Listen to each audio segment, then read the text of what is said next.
very important. And we are talking quite clear about Islamic applied ethics.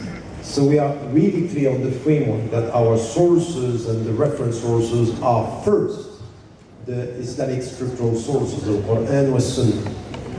But from the very beginning, it's quite clear as well that from an Islamic perspective, we accept that human intellect could also produce facing contemporary issues, something which in the light of what the Quran is saying, something which is an ethical applied perspective for today. So we are not at all dismissing anything which is coming from rationality. In fact, we are reconciling in the light of the Quran and our scriptural sources. So we are really clearly rooted in the Islamic tradition, and we want to come with something which is critical thinking and taking the good from wherever we find it, because there are things that are coming from people who have no religious reference, but what they are producing as applied ethics, it's very Islamic. So that's good. We take it and use it and discuss it from an Islamic perspective in the light of our references. And what you were saying about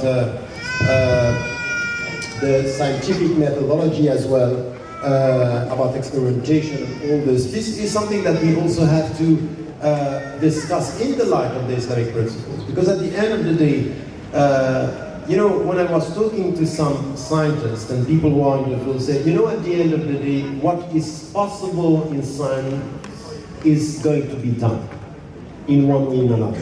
We should come with an Islamic applied ethics saying that if it's possible, we still have to question the ends, the goals, the objectives. So it's not to impose onto science religious perspective, but to question the scientific knowledge as to the ends. What do we want to achieve? This is something which is completely different, because some people were saying, oh, you want to impose religious thoughts on science. No, scientific knowledge is independent, but the objectives of this knowledge is not.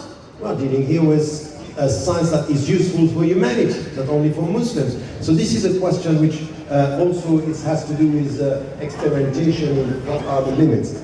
I very much like the fact that, you know, being involved in media and asking in which way we have. It's one of our fields, by the way. Media, we understood in the in the world of communication, media covering its code of ethics when it comes to media. It's important that we have to work on this. But we also added something which we have to deal with as a central, a critical field, which is culture, arts.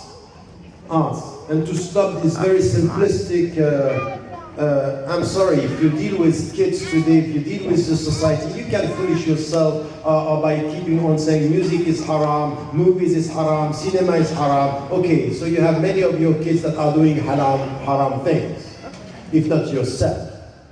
This simplistic is not this. We really have to come with something which is deeper in culture, creativity. No, I can accept a Salafi literally telling me music for me is haram.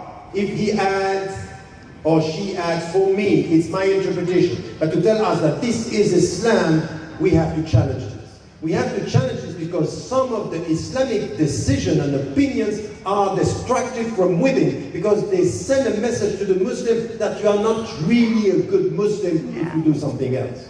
We have to challenge this. So as you said, it's bid'ah, and they are going to add to what they said. So not only he's saying music is halal, but now clapping it. No, it's not what.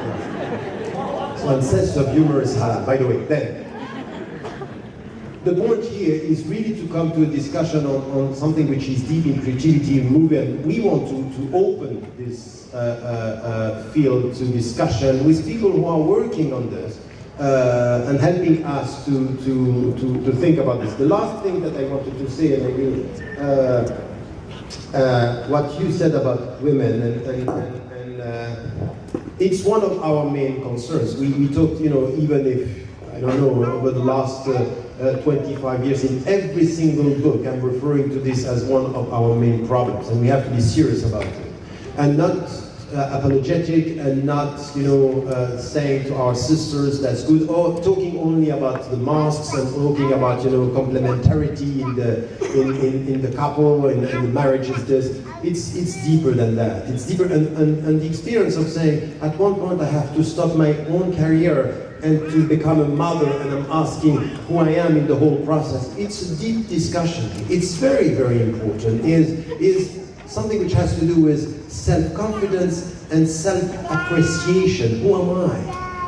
And how do we build this? And you cannot just come with the traditional response for traditional societies when you are in the United States of America, in the West, and even in any Muslim majority countries. You can't come with this answer in Egypt now, or in Tunisia, or in Indonesia. These are answers that are simple as the way you convey them, completely out of touch in the way they are experienced on the ground. And we have to come from the experience and inductively question the references, which kind of answer. So this is where we want to invite, but I want to tell you something which is important. We are going to be, and we are already criticized by the way we ask some questions, and we are challenging some of the scholars. But at the end, the followers or the ordinary Muslims have a tremendous role to play in this.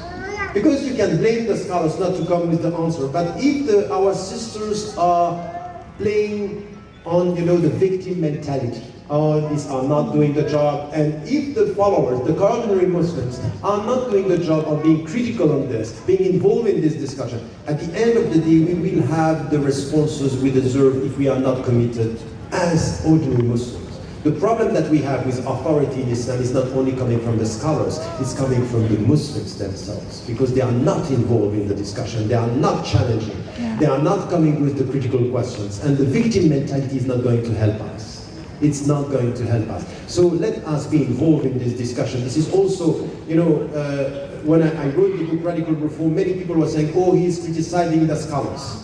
And my answer was, no, I'm challenging the followers in the way they are, blaming the scholars and not doing the job themselves in using the expertise. And we have so many.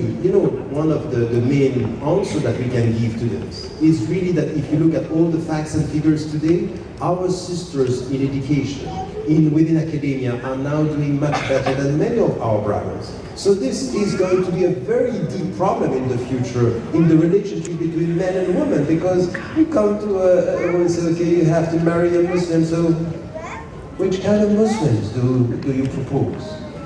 Where are the brothers? Where are the brothers in this? So we have a problem here in education, in many of our situations, and I think that these are questions that we have to. Just to reaffirm, actually, the question of foundation is very important. The foundation of ethics. What are your foundations? Of course, the foundation is the script, the Quran and Sunnah. The Quran and Sunnah are the foundation. But it is how you read the Quran and Sunnah is the important question. So yes, the Quran and Sunnah, but how you read them. The matter of interpretation is quite a complex matter. We'll talk about it, inshallah, in another session. It is very important to read the Quran and Sunnah through the principles, not through the letter-to-letter understanding that is against the principles.